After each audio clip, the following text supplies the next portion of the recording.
Buenas tardes.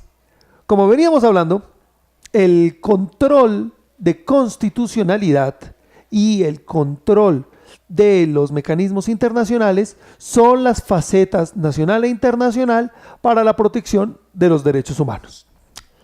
Ellos en conjunto crean y forman la protección jurisdiccional de los derechos humanos. Estamos hablando de la Corte Penal Internacional, de la Corte Interamericana de Derechos Humanos, de la Corte Constitucional Colombiana, en fin. Eso en el extremo jurisdiccional. En el otro extremo habíamos establecido algunos criterios no institucionales, movimientos sociales, universitarios, intelectuales, artísticos, como fenómenos no institucionalizados. En este momento vamos a ver los mecanismos institucionales no jurisdiccionales de protección de los derechos humanos.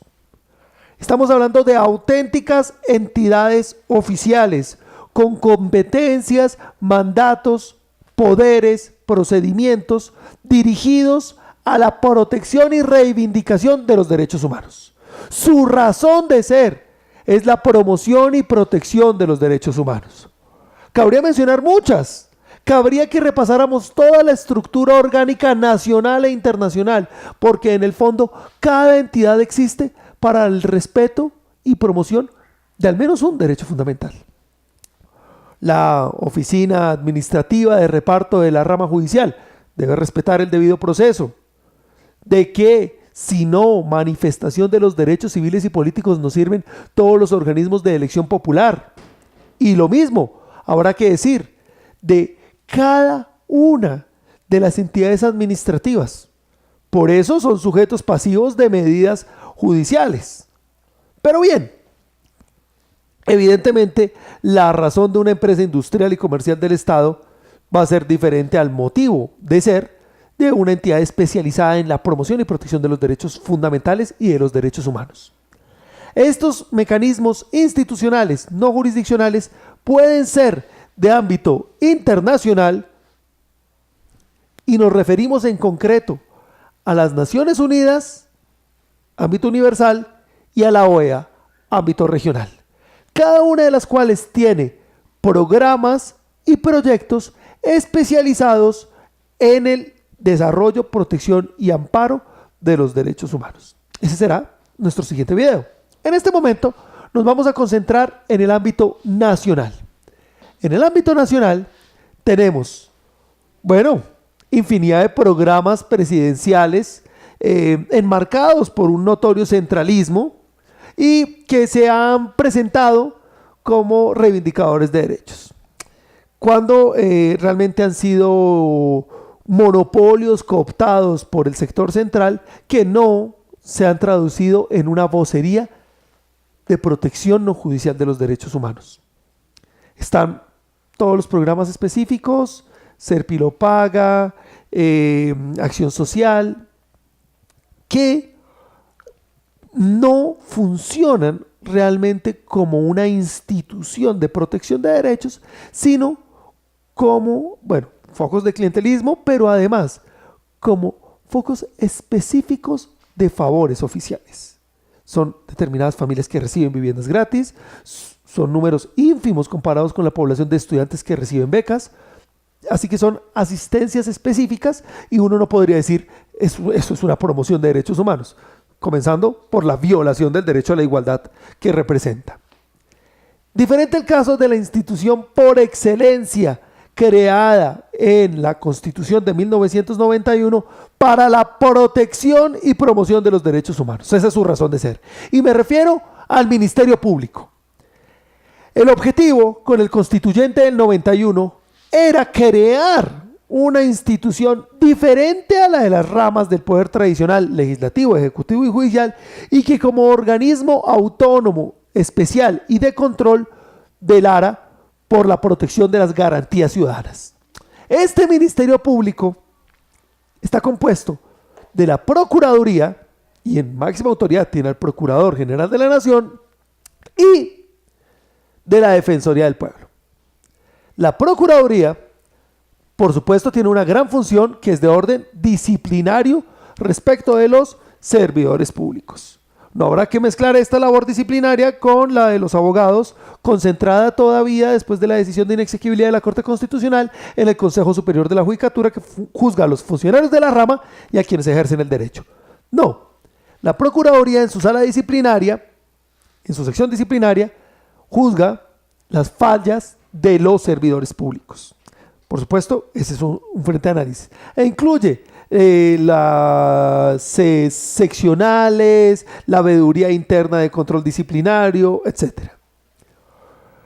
Por su parte, los procuradores delegados son representantes judiciales de la sociedad para garantizar el respeto de los derechos.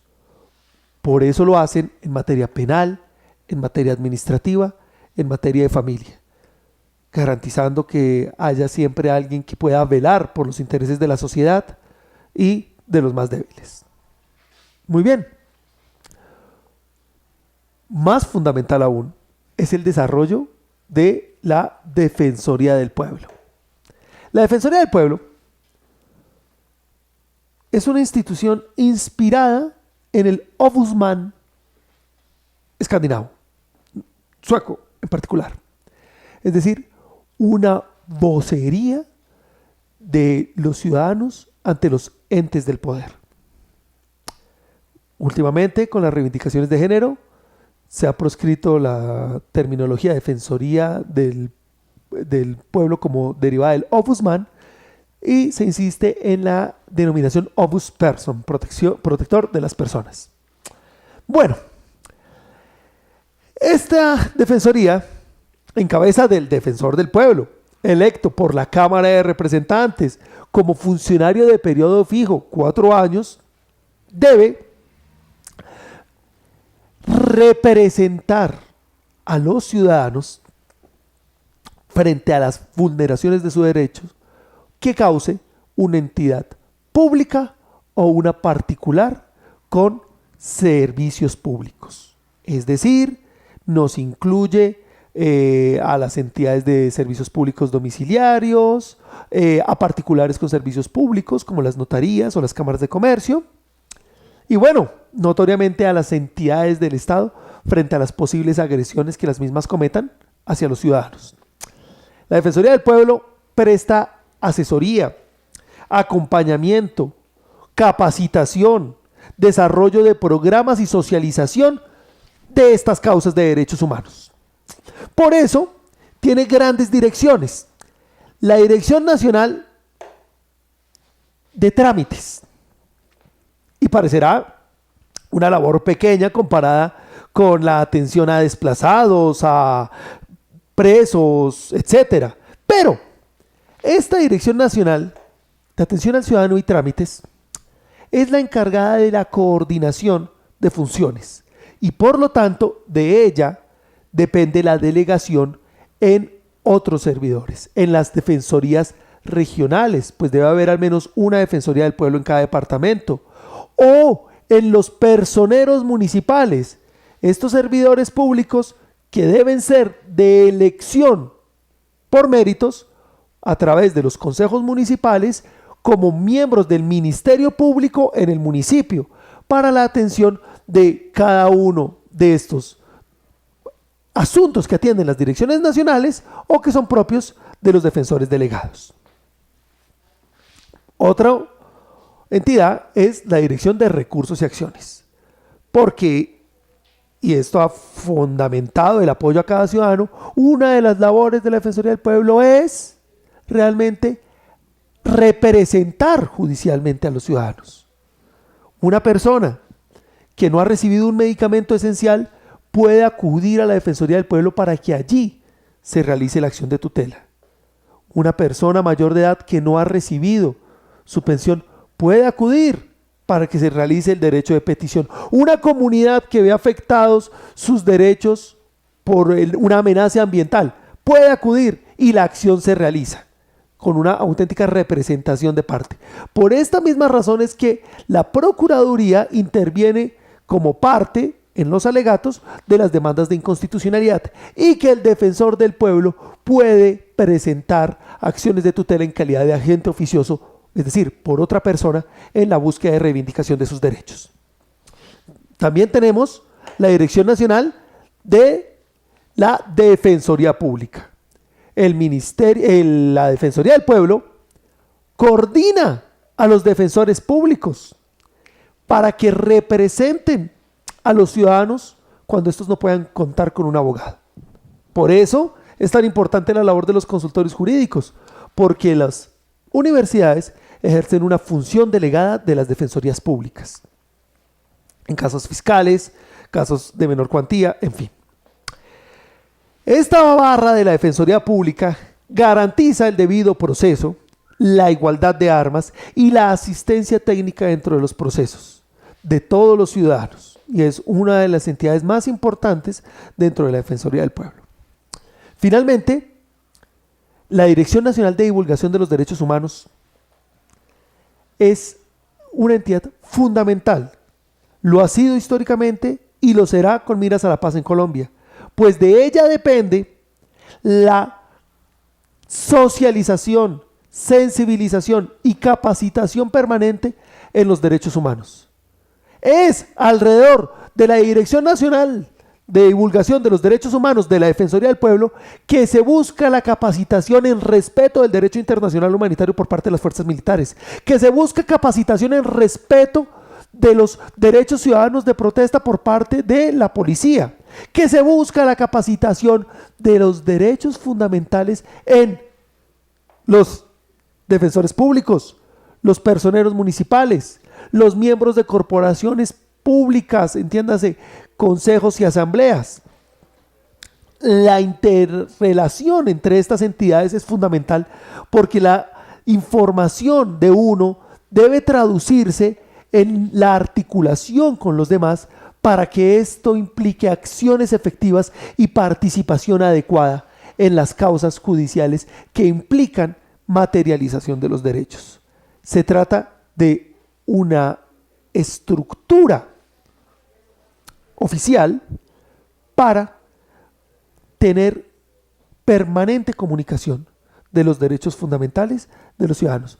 Por eso estas entidades no solo realizan causas judiciales, realizan intervenciones, realizan veedurías, son garantes de los procesos y también lo son como conceptualizadores.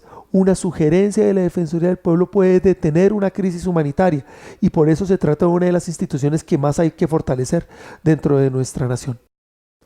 Como veníamos diciendo, esta Defensoría del Pueblo puede intervenir en causas judiciales en nombre de la sociedad, puede realizar interventorías, conceptualizaciones, sugerencias, veedurías en cada uno de los asuntos de su competencia.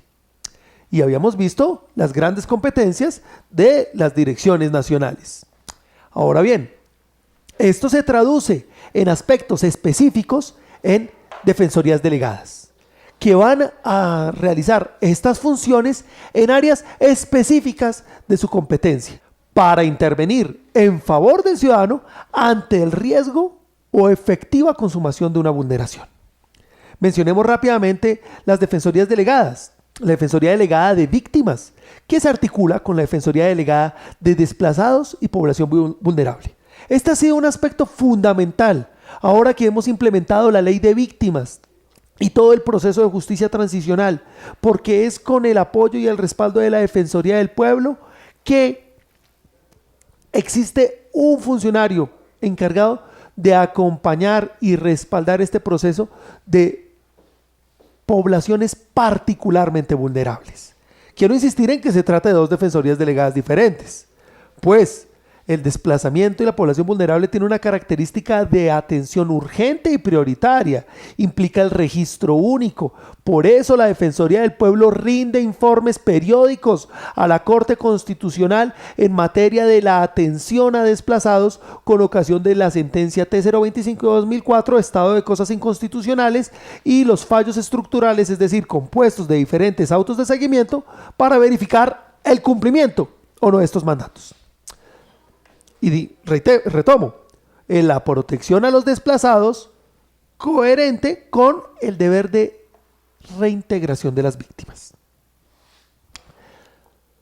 Ahora, aspecto específico será la Defensoría de Juventud, que realmente es de juventud, adolescencia, infancia y mayores de edad. Estamos hablando de las poblaciones que por el extremo de su vida se encuentran en una mayor vulnerabilidad. Por eso, ante un defensor del pueblo o un personero, que los ancianatos deben poner las quejas y la necesidad de veeduría. Y voy a permitirme omitir el nombre del municipio, pero personalmente he visto que frente a las situaciones de abandono y oprobio en la que se somete a muchas personas de la tercera edad, es el personero municipal el que tiene que apropiarse de la situación y verificar cómo mejora o no esa situación y ese respeto debido hacia los conciudadanos. Igualmente, los defensores delegados ante la política criminal, que han hecho intervenciones fundamentales en los casos de estado de cosas inconstitucionales por la crisis humanitaria en las cárceles, que han sido los encargados de verificar el cumplimiento de estándares que respeten la dignidad humana dentro de los presidiarios, la proscripción de hacinamiento, las situaciones mínimas de higiene, y ha sido ante la Defensoría del Pueblo y los delegados en asuntos de política criminal que se ha mostrado o no el cumplimiento de estos estándares. Por eso era el Ministerio Público el que verificaba la situación inmobiliaria del Barne, para ser coherentes con su deber de verificación, veeduría y posterior recomendación ante una situación de vulneración de derechos humanos. Igualmente nos encontramos ante los delegados en prevención de riesgos y grandes catástrofes, los delegados en salud, seguridad social y discapacidad, que habrá que fortalecerlo en vista del colapso absoluto en el que se encuentra el sistema de salud, tratándose, al menos en las estadísticas oficiales, del derecho fundamental más vulnerado en todo el país. Y continuando, los delegados ante asuntos constitucionales, sociales y colectivos, que precisamente respaldarán en estas 3 defensorías delegadas los recursos y acciones respectivas para las protecciones de los mencionados derechos fundamentales individuales, sociales, económicos y culturales o colectivos y del medio ambiente. Igualmente, los defensores delegados en asuntos de tierras, lo que ha hecho que haya ya una gran gestión, no solo ahora que tenemos ley de víctimas y restitución de tierras y que es un foco de problemática entre el despojador y el desposeído, sino en el asunto permanente del acceso justo a la tierra y la transparencia en la misma, porque ha sido a través del Ministerio Público que se han gestionado los saneamientos de inmuebles, ley 1188, que garanticen la auténtica propiedad y transparencia en el dominio de quienes han sido los poseedores de la tierra.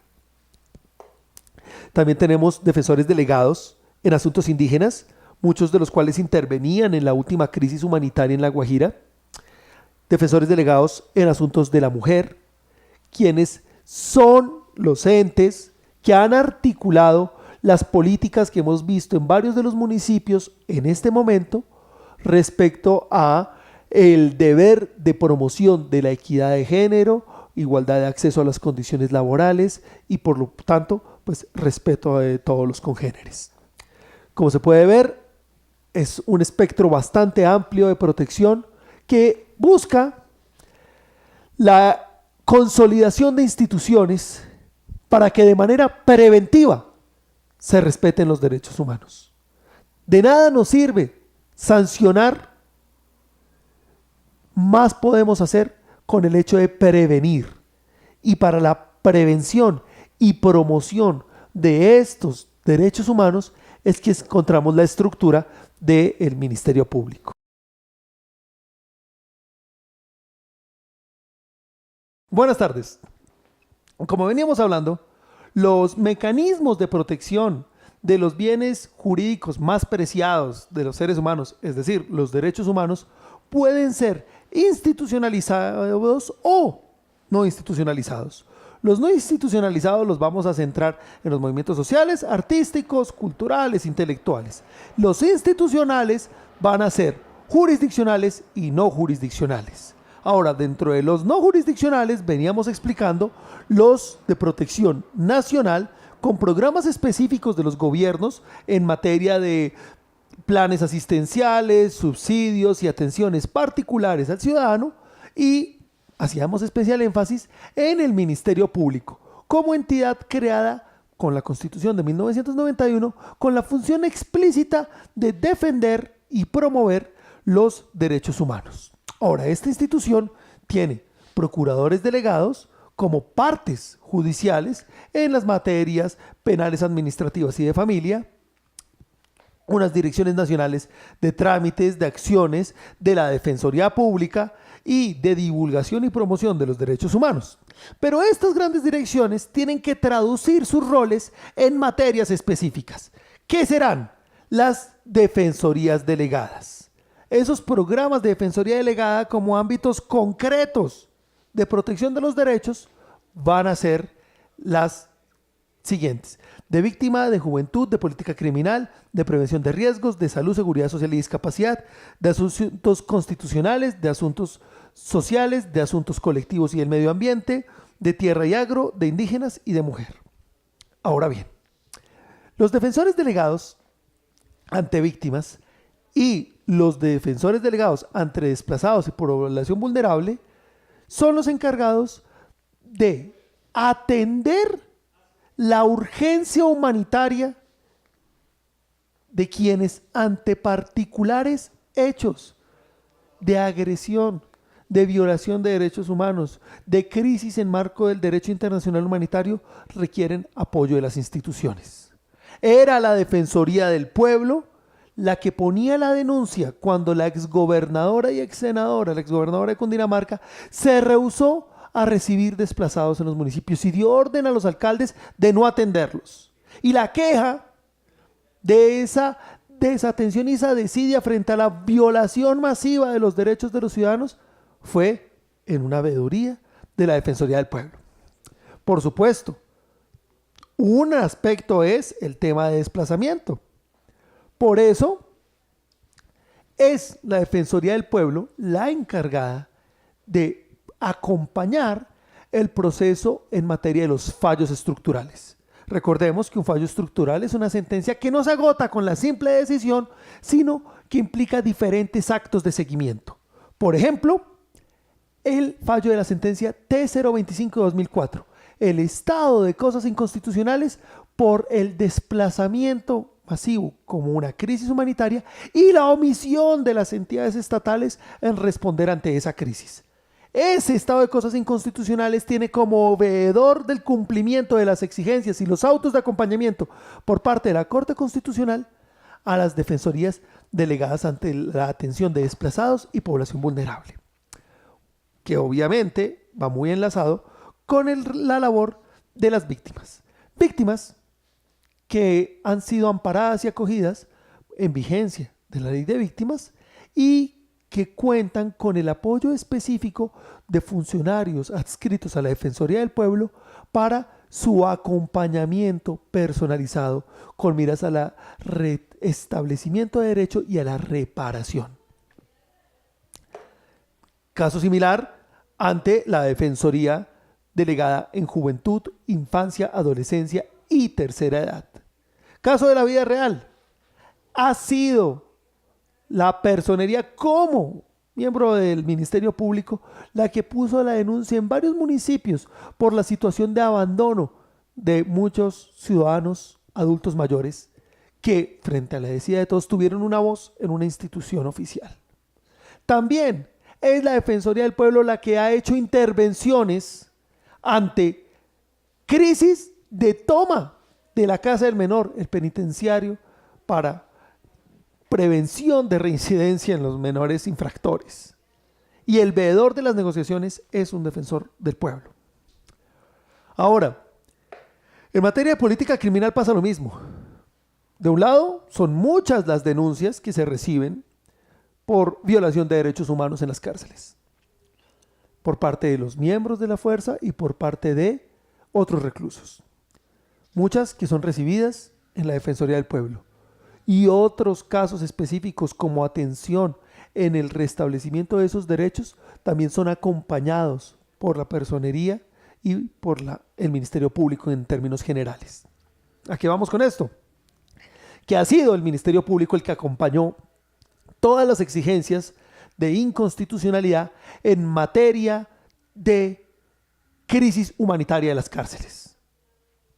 Se ha considerado que es proporcional privar de la libertad a alguien cuando comete determinados delitos, pero esa privación no puede implicar una humillación, una condición de hacinamiento o la vida en condiciones absolutamente insalubres. Y esa verificación ha sido una de las labores del Ministerio Público. No en vano, exponía en una de sus investigaciones esta misma seccional en la UPTC a través de su maestría en Derechos Humanos, cómo una de las mayores violaciones a los derechos humanos se presenta por la estructura inmobiliaria del penitenciario y que ha sido el rol del Ministerio Público denunciar, exigir, conciliar, sugerir y verificar el cumplimiento de esas exigencias. También tenemos defensores delegados en prevención de riesgos y desastres, también lo que nos implica una articulación permanente con la ciudadanía, en salud, seguridad social y discapacidad. Hoy en Colombia, que todos sabemos que tal vez el derecho fundamental más vulnerado es el derecho a la salud, y que la intervención de la Defensoría del Pueblo ha permitido canalizar muchas de estas causas a la Corte Constitucional para la construcción de una línea jurisprudencial cada vez más sólida y más exigente frente a la vulneración masiva por parte de las entidades prestadoras de salud. También tenemos defensorías delegadas en asuntos constitucionales para el apoyo en las mencionadas acciones de tutela que protegen esos derechos fundamentales individuales, como lo hay delegado ante los derechos sociales, económicos y culturales, que respaldarán estos mal llamados derechos de segunda generación y que se desarrollan por regla a través de la acción de cumplimiento, para llegar incluso a intervenciones que ha hecho el Ministerio Público en defensa del medio ambiente frente a políticas mineras y de grandes perjuicios ambientales a través de su defensoría delegada ante los derechos colectivos y de la interposición y el apoyo de acciones de carácter popular, es decir, para la protección de derechos colectivos. Encontramos, y en estos contextos es particularmente importante ahora que nos jugamos la paz en Colombia, la defensoría delegada ante asuntos agrarios y de tierra. Claro, los asuntos agrarios conexos a lo que se venía hablando en su oportunidad de la ley de víctimas y la justicia transicional, porque es fundamental el apoyo de los ciudadanos despojados ante la fragilidad de una revictimización a manos de los despojadores de tierras. Y este aspecto no puede quedar aislado, porque el agro sufre muchos problemas. Debe ser el Ministerio Público el que canalice las exigencias sociales. Debe ser el Ministerio Público el que haga veeduría del cumplimiento de los compromisos que adquiere el gobierno ante los ciudadanos que viven del agro y que desarrollan la nación. De la misma forma que ha sido el Ministerio Público el que ha acompañado los procesos de saneamiento de tierras en el marco de la Ley 1188. Por eso los personeros recolectaron en su oportunidad en muchos municipios información para los saneamientos de títulos de poseedores irregulares que a través de la prescripción merecían ser propietarios formales. Ni qué decir de cómo era la crisis humanitaria en La Guajira, y solo pudo encontrar una voz a través de las organizaciones no oficiales y de la personería y del Ministerio Público. A veces se ha tenido demasiada fe en las instituciones políticas cuando en el extremo institucional o en el extremo social se han encontrado esas salidas. Y es ese acompañamiento al indígena, es ese acompañamiento a las consultas previas, a la autonomía jurisdiccional, al pluralismo jurídico, el que busca mantener y materializar las garantías establecidas también en la Constitución de 1991. Ni qué decir de la Defensoría Delegada en Asuntos de la Mujer, como sujeto tradicional de discriminación. Por eso, no nos extraña que muchas de las mejores defensoras sean mujeres. Y eso que en el ámbito local desarrolla el Ministerio Público, lo encontramos a nivel macro en los espacios internacionales no judiciales de protección de derechos. De un lado, en el sistema universal, enmarcado en las Naciones Unidas, y de otro, en el sistema regional, la OEA, o también conocida como Organización de Estados Americanos. Esta organización tiene varios programas y políticas para el desarrollo económico, la integración regional y, en nuestra materia, la protección de derechos humanos. Efectivamente, la más sonada en nuestro entorno es la Corte Interamericana de Derechos Humanos. Pero en este momento bástenos referirnos brevemente a la Comisión Interamericana de Derechos Humanos.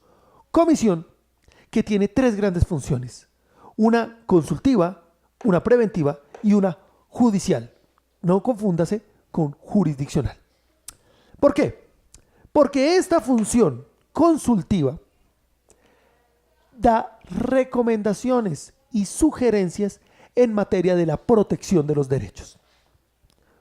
Sugiere y establece qué conductas pueden ser o no inconvencionales en los Estados miembros.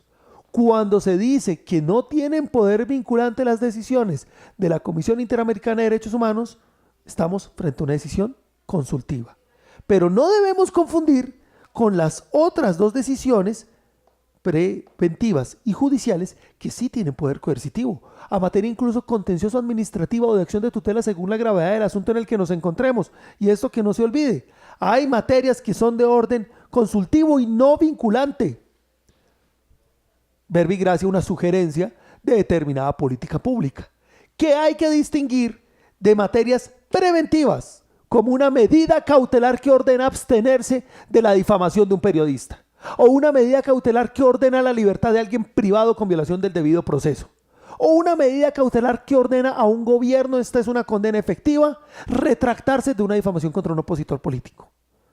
Estas medidas no son de carácter consultivo, son exigibles coercitivamente, jurisdiccionalmente, frente a los otros espacios que analizábamos en el régimen nacional.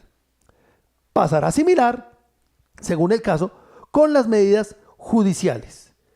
Estas medidas judiciales obedecen al rol de gestor, investigador y formulador de los casos ante la Corte Interamericana.